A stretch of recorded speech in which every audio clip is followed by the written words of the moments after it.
आज जानकी जी को बहुत तेज बुखार था। सुबह से ही बिस्तर पर लेटी हुई थी।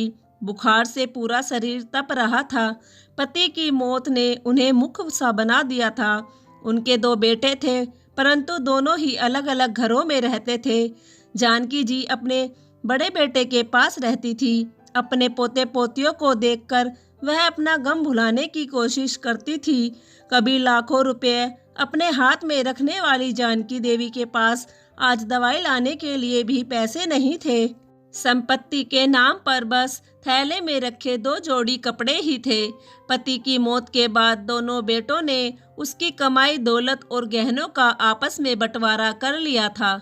माँ बाप की वर्षों से कमाई मेहनत को आपस में बांटकर बेटे बहू खुशी मना रहे थे। जानकी देवी इस बात से अनजान थी कि उसके बेटों ने उससे पूछे बगैर उसका भी बंटवारा कर दिया था। बेटा बहू को माँ की तनिक भी चिंता नहीं थी। जानकी देवी जी ने अपनी बहू को आवाज लगाई, क्या है, क्यों चिल्ला रही हो? बहू, बहुत तेज बुखार हो रहा है, एक गोली दे दे और थोड़ी सी चाय बना दे, थोड़ा बुखार कम हो जाएगा। तभी उनकी बहू राखी गुस्से से उनका हाथ पकड़ते हुए बोली, जल्दी से बिस्तर से खड़ी हो, चल बाहर घूम कर आते हैं। और उसने उनका थैला अपने हाथ में पकड़ लिया और दूसरे हाथ से जानकी देवी को जबरदस्ती बिस्तर से उठा दिया। जानकी देवी बोली, बहू, मुझे बहुत तेज बुखार है, मुझे पहले दवा तो दे दे, मुझे बहुत जोर की ठंड लग रही है, और मेरा थैला तूने अपने हाथ में क्यों ले लिया? तब उनकी बहू राखी बड़े गुस्से में चिल्लाकर बोली, बुढ़िया, चाय वहीं पी लेना, पहले मेरे साथ चल। और फिर उसने जबरदस्ती जानकी देवी जी का हाथ पकड़कर उन्हें खींचते हुए बाहर की तरफ ले जाने लगी। जानकी देवी जी रोने लगी और राखी से बोली, बहू, मुझे कहाँ घसीटे ले जा रही है? मुझे यही रहने दे, मैं तुझसे कुछ भी नहीं मांगूंगी, मैं रूखी सूखी खाकर एक कोने में पड़ी रहूंगी। मुझे तुमसे कोई लालच नहीं है। यहाँ पोते पोतियों की तोतली आवाज से मेरा गम थोड़ा कम हो जाता है। परंतु राखी ने उनकी एक न सुनी और उन्हें जबरदस्ती गाड़ी में बिठाकर छोटे बेटे के पास छोड़ने के लिए जाने लगी। जानकी देवी अपनी बहू से बोली, ठीक है बहू, जैसी तेरी मर्जी, तू वैसा कर, लेकिन एक बार मुझे मेरे कमरे में तो जाने दे। उसमें तेरे पापा की कुछ यादगार चीजें भी पड़ी है, मेरे तकिए के नीचे, बस एक बार उन्हें लाने दे। शायद कलयुगी बहू के अंदर कुछ दया भावना बची थी, इसलिए उसने अपनी सास को अंदर जाने दिया और बोली, ठीक है, जल्दी जाओ, परंतु ज्यादा देर मत करना। वैसे भी आज के बाद तुम कभी यहाँ नहीं रहोगी। उसे यह मालूम नहीं था कि उसके ससुर ने मरने से पहले अपने दोस्त, जो कि शहर के जाने माने वकील थे, उनसे एक वसीयत बनवा ली थी कि यदि उसके मर जाने के बाद कोई भी बेटा या बहू उसकी पत्नी के साथ बुरा व्यवहार करेगा और उसकी इच्छा के विरुद्ध उसे घर से बाहर निकालेगा, तो उसे तुरंत जायदाद से हमेशा के लिए बेदखल कर दिया जाएगा और उसकी मालकिन सिर्फ उसकी पत्नी जानकी देवी ही रहेगी।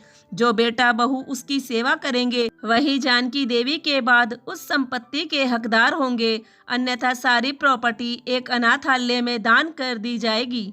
वकील साहब ने उससे जुड़ी सारी जानकारी जानकी देवी जी को बता दी थी। जानकी देवी ने कमरे में जाकर तकिए के नीचे से फोन निकाला और वकील साहब का नंबर मिलाकर उन्हें अपने साथ हुए दुर्व्यवहार की सारी जानकारी दी। उन्होंने तुरंत पुलिस को इस बात की जानकारी दी और खुद भी जानकी देवी की घर की तरफ चल दिए।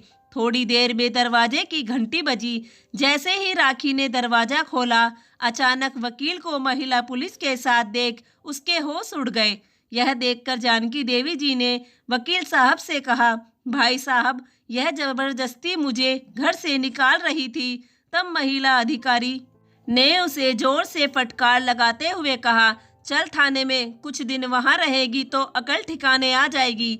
जिसकी वजह से तुम यहाँ हो, आज उसी को धक्का दे रही हो। यह सुनकर राखी रोने लगी और अपनी सास के माफी मांगने लगी।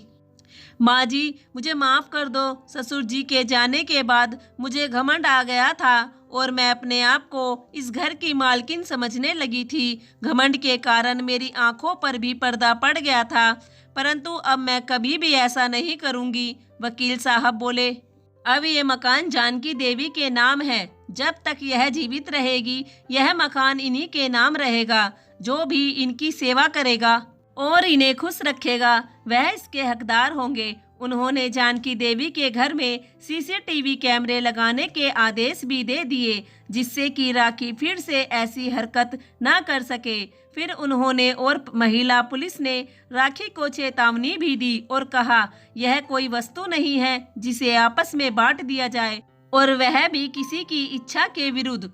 तुमने उनका बंटवारा करके बहुत बड़ा पाप किया है। इसके लिए तो शायद तुम्हें भगवान भी माफ ना करे। यह सुनकर पूनम की आंखों में आंसू आ गए और अपने सास के चरणों में गिरकर उनसे माफ करने की विनती करने लगी और बोली, मुझे बस एक बार माफ कर दो। जीवन में दोबारा कभी ऐसी गलती नहीं करूंगी। जानकी देवी चाहती तो अपनी बहू को जेल में भी भिजवा सकती थी, परंतु वह यह कभी नहीं चाहती थी कि उनके घर की इज्जत की हर जगह रुसवाई हो। इसलिए उन्होंने राखी को माफ कर दिया था।